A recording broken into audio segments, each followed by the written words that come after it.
2012-yilda men ustoz bo'lib chiqdim. O'shandan beri o'zim ustaman deb yursam, haligacha shogird bo'lib yurgan ekanman. Qanaqasi deysizlarmi? Shogird paytimizda ustozlar eshik tagida tayyor bo'lib, ishga ketishga tayyor bo'lib turardi. Har xil o'sha ahvol. Tayyor bo'lib turibmiz. Bu safar ustoz eshik tagida emas, shogird eshik tagida. Bizga ertalab ishga borganimizda ustozlarimiz ertalabki choylarni zavtlikdan ichmagan bo'lishardi. Bizga shogird bo'lib, choy qo'yib, ustozlarni artib, ustozga ertalabki zavtlikdan tayyorlab beradi. Har xil o'sha ahvol. Ishga borganimizda shogirdlarimiz ertalabki choyni ichmagan bo'ladi.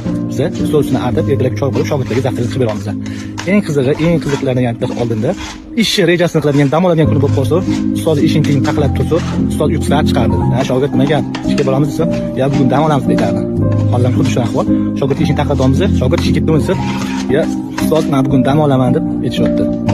Shogird vaqtiga qarab, klientga telefon qilib, "Aka, bugun dam olamiz" deb telefon aytib qo'yamiz. Qiziq holatda bittasi pul kerak bo'lgan paytda biz shogird paytimizda ustozlarimiz shogirdga pul kerak bo'lsa, pul so'rashardi. Hali o'sha ahvol. Biz pul so'rabmiz shogirdga deb, bu safar ustozga emas, shogirdga deb pul so'ramiz. Qiziq. Bu videoni menga o'xshab shogird bo'lib yurgan ustoga jo'natib qo'ydi.